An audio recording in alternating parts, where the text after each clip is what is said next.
Bismillahirrahmanirrahim. Jikalau kita melihat dua kisah ini yang terdapat dalam Al-Quran, kisah Nabi Ya'qub alaihi salam dan kisah Khawlah binti Tha'labah, kita mendapati satu benang merah. Walaupun Nabi Ya'qub itu lahirnya entah kapan, ya, jauh sekali sebelum Rasulullah SAW, dan Khawlah hidup di zaman Rasulullah SAW, tapi itu adalah karakter orang yang beriman sepanjang masa. Ya. Ketika solusi dari manusia tidak mampu menjawab, maka dia mencari solusi dari Allah Subhanahu wa Ta'ala. Ketika solusi dunia, ketika solusi bumi tidak bisa menjawab seluruh persoalan, tengadahkanlah tangan ke langit meminta kepada Allah Subhanahu wa Ta'ala. Karena tidak semua solusi di dunia ini bisa diselesaikan dengan solusi manusia. Tapi solusi atau problem apa saja bisa kita selesaikan jikalau kita mengadukan kepada Allah Subhanahu wa Ta'ala. Dan yang kedua, kita bisa melihat bahwa ketika kita mengadu kepada Allah Subhanahu wa Ta'ala, maka Allah Subhanahu wa Ta'ala akan memberikan kepada kita solusi yang tidak disangka-sangka. Nabi Ya'qub alaihissalam, Nabi Ya'qub sebenarnya sudah yakin bahwa Nabi Yusuf itu belum wafat. Dan karena apa? Karena Nabi Ya'qub itu, ya, beliau adalah ayahnya Nabi Yusuf. Nabi Yusuf itu mempunyai mauhibah, mempunyai anugerah dari Allah Subhanahu wa Ta'ala, bisa mentakwilkan mimpi. Itu berasal dari Nabi Ya'qub alaihissalam. Karena Nabi Ya'qub juga bisa menakwilkan mimpi. Ketika Nabi Yusuf alaihissalam menceritakan mimpinya ketika masa kecil, dengan modal mimpi itu Nabi Ya'qub alaihissalam bisa mengetahui bahwa Nabi Yusuf alaihissalam belum wafat. Kenapa? Karena ini merupakan satu mimpi yang ajaib, ya. Inni ra'aitu ahada asyara kaukaba wasyamsa wal qamara ra'aituhum lisajidin. Ya, saya melihat, ya, dalam mimpi saya itu, ya, ada matahari, ada bulan, ada 11 bintang. Ra'aituhum, ya, ra'aituhum, saya melihat mereka, ya. Dalam kaidah bahasa Arab, kata hum itu biasa menunjukkan kepada orang yang berakal. Artinya ini merupakan satu mimpi yang aneh. Matahari bentuknya, kita tahu bahwa bentuknya yang kita tahu dari ilmu fisika bulat, ya, bulan bentuknya bulat. Bintang itu nggak tahu bentuknya gimana. Tapi kalau misalnya anak kecil kan mengatakan bintang itu seperti ini, ya, yang kita ketahui. Tetapi bagaimana model matahari bersujud, bagaimana model bulan bersujud, bagaimana model bintang bersujud, ini aneh. Yang hanya melihatnya itu Nabi Yusuf alaihissalam. Dan Nabi Ya'qub mengetahui bahwa ini adalah mimpi yang positif atau mimpi yang baik. Karena ra'aituhum lisajidin menunjukkan bahwa nanti akhirnya Nabi Yusuf alaihissalam akan menjadi orang terhormat. Karena ketika itu, ya, orang yang sujud itu bukan artinya sujud penyembahan, tapi ketika itu penghormatan. Karena dalam kebiasaan atau dalam syariat ketika itu, bahwa bersujud, ya, atau memberikan penghormatan itu hanya diberikan kepada orang-orang yang besar dan orang-orang yang mempunyai kedudukan. Nabi Ya'qub alaihissalam sangat yakin bahwa Nabi Yusuf masih hidup. Tetapi perihal Bunyamin, karena Bunyamin belum ada satu bukti bahwa bagaimana nasib Bunyamin. Karena Bunyamin dituduh mencuri, ya. Memang satu hal yang susah, kalau misalnya seorang rakyat jelata dituduh mencuri oleh seorang pemimpin, itu susah, ya. Jangan rakyat jelata, pemimpin yang dituduh mencuri oleh pemimpin yang lebih tinggi lagi, itu susah, ya. Apalagi rakyat jelata seperti Bunyamin dituduh mencuri perhiasannya raja.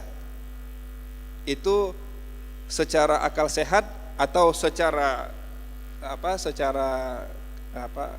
normalnya orang seperti itu ya tidak mungkin lagi diselamatkan. Nggak mungkin lagi diselamatkan. Nah, kita sekarang aja yang ada pengacara, ya kan? Kemudian kita sewa 100 pengacara, ya.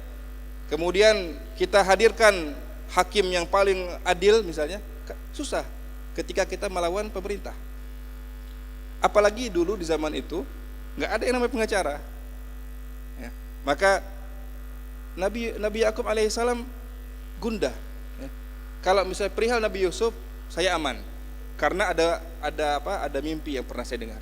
Tapi kalau Bunyamin ini gimana cara ngelepasinnya? Sedangkan saya seorang tua, seorang tunanetra, tidak mempunyai kekuatan, tidak mempunyai kedudukan, tidak punya harta. Bagaimana caranya? Kalau tidak mengadukan kepada Allah Subhanahu wa taala.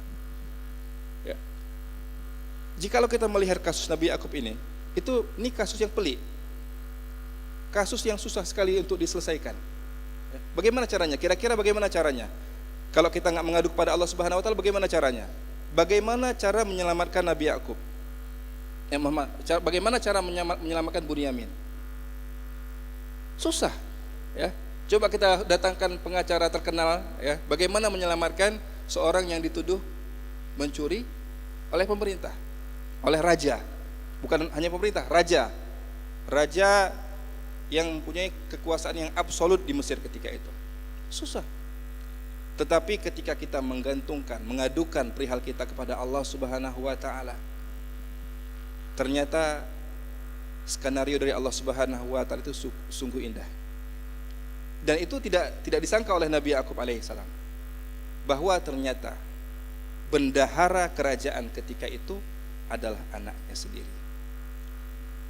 Dan peristiwa pencurian itu adalah skenario dari Nabi Yusuf alaihissalam untuk mengambil saudaranya. Tapi Nabi Yakub nggak mengetahuinya. Artinya satu hal yang sangat mustahil sekalipun itu mudah kita pecahkan jika kita mengadukan kepada Allah Subhanahu wa taala. Ya. Apapun itu. Apapun yang kita rasakan bahwa tidak mungkin lagi kita bisa selamat.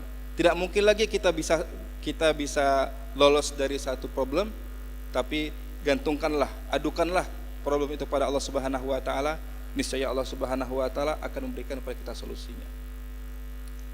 Begitu juga dengan kisah Khawlah binti Sa'labah. Ya. Perkataan Khawlah binti Sa'labah ini juga susah. Karena Rasulullah sallallahu alaihi wasallam sendiri ketika itu tidak tahu jawabannya. Ya. Kalau setingkat Rasulullah sallallahu alaihi wasallam tidak tahu jawabannya, menggantung-gantungkan jawabannya ketika itu karena belum turun wahyu dari Allah Subhanahu wa taala, ini merupakan permasalahan yang susah. Permasalahan yang pelik. Tidak mungkin diselesaikan. Makanya ketika dari Rasulullah sallallahu alaihi wasallam ketika itu belum ada jawaban, maka Khawlah binti Sa'labah mengadukan sepenuhnya hanya kepada Allah Subhanahu wa taala. Mengadukan sepenuhnya hanya kepada Allah Subhanahu wa taala, bahwa tidak mungkin Allah Subhanahu wa taala menyia-nyiakan hambanya yang telah mengadukan perihalnya kepada Allah Subhanahu wa taala. Oleh karena ini, mari kita jadikan dua kisah ini sebagai pelajaran bagi kita, bahwa ketika kita menghadapi kesedihan, ya, kita menghadapi kegundahan, marilah kita adukan semuanya hanya kepada Allah Subhanahu wa taala. Karena Allah Subhanahu wa taala Sami', ya. Allah Subhanahu wa taala Maha mendengar. Mujib, Allah Subhanahu wa taala Maha mengistijabahkan. Ya. Jikalau kita mau berdoa, Allah Subhanahu wa taala pasti mengistijabahkan. Wa qala rabbukum ud'uni astajib lakum. Ya. Dan Allah Subhanahu wa taala berfirman, ya, ud'uni, berdoalah kepada aku. Kata Allah Subhanahu wa taala, astajib lakum, niscaya aku akan mengistijabahkan doa kalian. Ya. Tapi kita sering mengkerdilkan manfaat doa, ya. Ketika misalnya gini, saya ada problem, apa solusinya Ustadz? Doa. Itu kira-kira apa tanggapannya? Ya, jawabannya doa, doa terus gitu. Ustadz, saya Ustadz misalnya punya problem yang sangat-sangat berat. Apa solusinya? Doa. Doa terus solusinya. Misalnya Ustadz, saudara-saudara kita di Palestina mengalami penindasan, mengalami penganiayaan dari orang-orang Zionis. Apa yang bisa kita bantu? Saya tidak punya harta, saya tidak punya kekuatan. Apa yang bisa saya bantu? Doa. Ada di antara kita yang mengatakan, ya doa. Nah, dengan doa apa yang kita bisa perbuat? Bukankah ketika kita berdoa kita mengadu kepada Allah Subhanahu wa taala? Bukankah ketika kita berdoa kita menangis kepada Allah Subhanahu wa taala? Ketika kita berdoa bukankah kita mengemis kepada Allah Subhanahu wa taala? Itulah yang dilakukan oleh Nabi Yakub alaihi salam, mengadu kepada Allah Subhanahu wa taala. Lain kisah kalau misalnya Khawlah ketika itu bersedih, ya. Kemudian di hatinya itu sudah terasa sempit sekali. Nabi Yakub alaihissalam itu lebih dahsyat lagi. Nabi Yakub alaihissalam bersedih, bukan hanya hatinya bersedih, bukan hanya air matanya mengalir, tetapi Nabi Yakub alaihissalam sampai buta karena menangis. Kenapa beliau tunanetra ketika itu? Karena beliau menangis. Silakan misalnya ada dokter di sini memberikan penjelasan. Ya, kalau misalnya kita banyak nangis itu kira-kira bisa buta enggak? Ya. Tapi dalam Al-Qur'an Allah Subhanahu wa taala menjelaskan bahwa Nabi Yakub alaihissalam menangis sampai matanya tunanetra. Ya. Dan Masya Allah, bagaimana solusi dari Allah Subhanahu wa taala? Bukan hanya Allah Subhanahu wa taala mengembalikan Nabi Yusuf alaihissalam, bukan hanya Allah Subhanahu wa taala mengembalikan Bunyamin, akan tetapi ini ada satu hal yang mungkin secara medis atau mungkin secara manusiawi ini tidak mungkin terobati. Bukan hanya setahun 2 tahun, puluhan tahun, bahkan lebih 50 tahun Nabi Yakub meratapi kesedihannya, menangis, ya, sampai tunanetra, sampai buta matanya, tidak bisa melihat. Tetapi Allah Subhanahu wa taala menjelaskan ketika saudara-saudara Yusuf alaihissalam pulang ke tempat Nabi Yakub dan melemparkan baju Yusuf alaihissalam ke wajah ayahnya. Ini ayah, ini ada baju yang katanya dari Yusuf, silahkan diambil. Ketika Nabi Yusuf mencium bau keringat Nabi Yusuf alaihissalam, matanya bisa terbuka kembali. Mungkin sebagian orang yang tidak percaya dengan Al-Quran mengatakan ini dongeng, ini mitos. Tetapi iya, Al-Quran yang mengatakan bahwa walaupun sudah berpuluh-puluh tahun beliau tunanetra, tetapi ketika melihat atau ketika mencium keringat Nabi Yusuf alaihissalam bisa terbuka lagi matanya. Bukankah solusi dari Allah Subhanahu wa taala itu manis? Ya. Bukan hanya yang kita minta, tetapi lebih dari apa yang kita minta. Ya. Yang diminta oleh Nabi Yakub alaihissalam apa? Yang diminta itu minta kembali Bunyamin, minta kembali Yusuf bagaimanapun caranya. Tetapi Allah Subhanahu wa taala memberikan secara lebih. Bukan hanya dikembalikan 2 putra dari Nabi Yakub alaihissalam, kemudian Nabi Yakub diberikan penglihatan lagi oleh Allah Subhanahu wa taala. Bukan hanya itu. Ini nikmat yang terbesar. Bahkan ini nikmat yang paling berbahagia di hati Nabi Yakub alaihissalam, yaitu setelah bertahun-tahun mereka berselisih, tetapi Allah Subhanahu wa taala mentaklif hati-hati mereka, merekatkan hati-hati mereka, menyatukan hati-hati mereka, sehingga mereka akhirnya yang ketika itu mereka saling bermusuhan, tetapi mereka akhirnya apa? Mereka bisa saling cinta mencintai, dan Allah Subhanahu wa taala satukan hatinya. Dan itu yang kita harapkan sebagai kaum muslimin. Kita sekarang melihat perpecahan di antara kaum muslimin. Kita melihat kenapa kaum muslimin antara satu dengan yang lainnya tidak bisa untuk berjabat tangan. Bukankah berjabat tangan itu merupakan tanda kita berdamai? Berjabat tangan itu merupakan tanda bahwa kita tidak membawa senjata. Ya. Makanya kita melihat bahwa ada dua orang yang berselisih, ketika mereka melakukan islah, apa yang pertama kali dilakukan? Berjabat tangan. Ini ada di antara kaum muslimin yang tidak mau berjabat tangan. Ada di antara kaum muslimin yang tidak mau tersenyum kepada kita.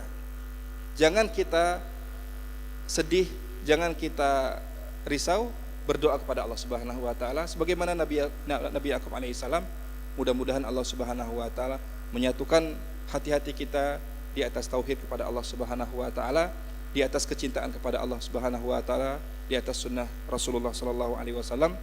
Mudah-mudahan kajian kita pada malam ini bermanfaat, dan apa yang salah tentunya datang dari kekurangan diri saya yang jahil ini, dan dari godaan syaitan yang terkutuk, dan sesuatu yang baik datangnya dari Allah Subhanahu wa taala, dan kepada Allah kita meminta ampun.